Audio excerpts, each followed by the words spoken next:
हाँ जी, ये students CA Mohit Arora this side from unique academy for commerce. जैसे कि आप सब स्क्रीन पे देख पा रहे हो बेटा, मैंने इंस्टीट्यूट का वेबसाइट ओपन किया है।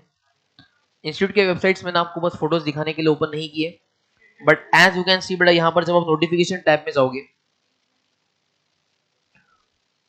नोटिफिकेशन नहीं sorry, when you go for updates, बेटा चेक करो आप अपडेट्स में यहाँ पे क्या गिवन है। As you can see EOI for engagement of authors and reviewers of the study material for CMA syllabus 2026।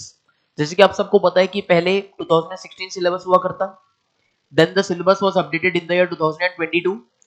अभी 2026 का नया सिलेबस आएगा। सर हम लोग ऑलरेडी 2026 में हैं, तो सर क्या ये सिलेबस अभी से एप्लीकेबल हो जाएगा? The answer is no, because the thing is आराम से it will take 1 year minimum for the draft. Because the thing is आप देखते भी हो तो जो हमारा 2022 का सिलेबस था, it became effective from the very first attempt, that is December 2023। तो वहां से उसको 1-1.5 साल का टाइम लगा था। तो you can consider this syllabus would be effective when it comes into force. So we can say कि this syllabus would be effective from 2027 का जो अटेम्प्ट है, that is you can consider June 27 और दिसंबर 27। But यहां से हमको कम से कम 1 से 1.5 साल का टाइम गिवन है। अब यहाँ पर जब आप देखोगे तो जस्ट इंस्टीट्यूट ने यहाँ पर एक गूगल फॉर्म दिया हुआ है। द गूगल फॉर्म सीज है ना, मैं यहाँ पर एक बार गूगल फॉर्म, मुझे गूगल लॉगिन करना पड़ेगा।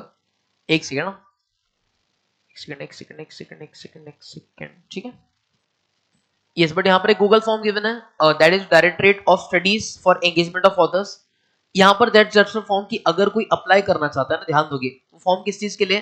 That form is for the person जो अप्लाई करना चाहता है। अगर आप इंस्टीट्यूट की बुक चेक करिए, यहाँ पे क्या है बेटा, ऑथर्स एंड रिव्यूअर्स। तो अगर आप स्टडी मटेरियल के ड्राफ्टिंग एंड रिव्यू में मदद करना चाहते हो तो आप यहाँ पे अप्लाई कर सकते हो।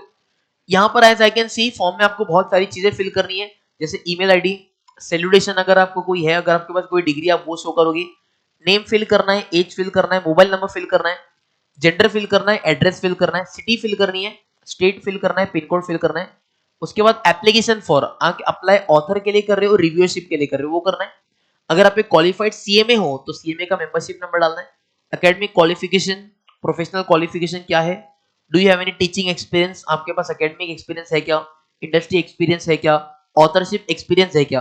देन उन्होंने ऑप्शंस दिए हैं, preferred domain, multiple options given है, एंड उसमें से कौन सा आपका प्रेफर्ड डोमेन है, कौन सा सब्जेक्ट, मल्टीपल ऑप्शंस है, financial accounting, IFRS, cost accounting, mathematics, business economics, ऐसे बहुत सारे ऑप्शंस गिवन है। उसमें से यू कैन चूज एनी 5। उसके बाद आपको एक अपना लेटेस्ट सीवी अटेंड करना है, आपको अपना एक लेटेस्ट फोटोग्राफ अटैच करना है। अगर कोई स्पेशल रिमार्क्स आप देना चाहते हो आप वो दे सकते हो, एंड देन आपको अंडरटेकिंग सबमिट करनी है। नीचे गिवन है ऑनरेडियम, ऑब्वियसली इंस्टीट्यूट काम करवाएगा तो फ्री में नहीं करवाएगा, बट दिल भी पेगी ऑनरेडियम, सुना है आपने? एनपीओ में हम लोग पढ़ते हैं ऑनरेडियम का एक कंसेप्ट होता है। तो honorarium will be paid as per the approved rates by the institute. But the latest update is की new syllabus is about to come. So जो भी बच्चे अभी पढ़ रहे हो, please it's a genuine request कि अच्छे से बैठ के पढ़ो, बिकॉज नए सिलेबस में क्या चेंज हो जाएगा वी डोंट नो। सर क्या चेंजेस आप अपने लेवल पे एक्सपेक्ट करो? बिकॉज देखो अभी से एक्सपेक्ट करना कि क्या क्या चेंजेस होने वाले हैं, इट्स नहीं, वो तो होता ही है, वो तो अगर ये नहीं होता तो भी वो होता। बट द थिंग इज कि सर क्या क्या चेंजेस आप एक्सपेक्ट कर रहे हो? One changes that I am expecting is कि इंटरमीडिएट लेवल पे it can be the case कि इंस्टीट्यूट शायद नंबर ऑफ सब्जेक्ट्स कम कर दे। I am expecting that. आप सोर्सेस कह दो या गट कह दो, कोई भी कह दो, because I am expecting that, because C institute ने भी वैसा किया है। और कहीं ना कहीं जब आप इंटरमीडिएट लेवल पे देखते हो तो इंटरमीडिएट लेवल पे यू सी की अकाउंट्स पूरा का पूरा फाउंडेशन का वैसे डाल रखा है, लॉ पूरा का पूरा फाउंडेशन का वैसे डाल रखा है। कुछ सब्जेक्ट्स ऐसे हैं जो हमको लग रहा है ठीक है, डेटा एनालिटिक्स प्रैक्टिकल वर्ल्ड में इंपॉर्टेंट है, एसएम प्रैक्टिकल वर्ल्ड में इंपॉर्टेंट है, कॉस्टिंग दो सब्जेक्ट से आपको being a cost and management accountant आपके लिए कॉस्टिंग इंपॉर्टेंट है।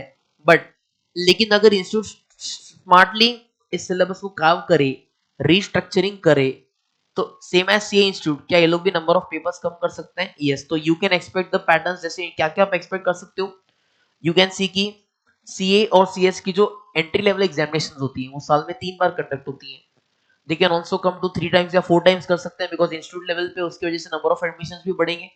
सेकेंडली, इंटरमीडिएट और फाइनल में कहीं ना कहीं if any institute wants to grow, और टाइम टू टाइम सीएमएस की यूएलसी की मार्केट में डिमांड बढ़ी रही है, तो अगर सप्लाई ही नहीं होगा तो डिमांड का इंस्टीट्यूट क्या करेगी? टू क्रिएट द सप्लाई, मुझे लग रहा है कि पेपर पैटर्न में चेंजेस हो सकते हैं। आर्टिकलशिप में तो मुझे नहीं लग रहा इतना कोई चेंजेस होगा, because there is not a change in entire curriculum, there is just a change in the material. तो नंबर ऑफ सब्जेक्ट्स चेंज हो सकता है, सब्जेक्ट्स में कुछ जो कंसेप्ट उनको लग रहे हैं आउटडेटेड है, प्रैक्टिकल एप्लीकेबल नहीं है, उनका प्लस माइनस हो सकता है, but believe me it's just hint की ये हो सकता है। सरकारी दफ्तर है, इट टेक्स टाइम, तो 1 से 1.5 साल तो कहीं भी नहीं गया, but if anyone is interested they can apply, फिर वो सिलेक्ट होते हैं नहीं होते हैं, depends on the institute. Qualified अगर आप हो तो बीइंग अ क्वालिफाइड पर्सन आपके पास ज्यादा ऑप्शंस होते हैं, एज ए स्टूडेंट आप अप्लाई करोगे तो चांसेस कम होते हैं, अगर आप क्वालिफाइड हो तो आपके पास ऑप्शन ज्यादा होता है। बट नीचे आपको कमेंट्स ऑप्शन है, आप अगर कमेंट में डालते हो इफ यू शो कि नहीं सर ये सब्जेक्ट मैटर में मेरे पास एक्सपर्ट है, मैंने सीएमए करी है, मैंने इतने अच्छे मार्क्स स्कोर कर रहे हैं, मेरे को इस सब्जेक्ट में बहुत इंटरेस्ट है, तो then that case that would consider. Otherwise mainly जो प्रोफेशनल्स हैं जिनके पास academic, teaching as well as practical experience है उनके लिए। So let's wait, let's see कि क्या क्या चीजें होती हैं, how the things turn out to be, but I am sure कि चीजें बुरी नहीं होने वाली है, चीजें टाइम अच्छी होने वाली हैं, चीजें फॉर श्योर ऐसी होंगी जो हमारा जो प्रोफेशन है, हमारे प्रोफेशन को विद टाइम आगे बढ़ती है, ठीक है। तो यस ऑनलाइन वाले students, I hope you find this information insightful, है ना, I hope you find this information insightful. Make sure जो भी सारे बच्चे सीएमए कर रहे हैं, करने का सोच रहे हैं, make sure you share it video with them, ठीक है। सो ऑल द वेरी बेस्ट, आगे बाकी आगे कोई भी अपडेट्स आते हुए चलेंगे, सो इसी चैनल पे आपको मिलता हुआ चलेगा। So all the very best, thank you very much, love you all, bye bye.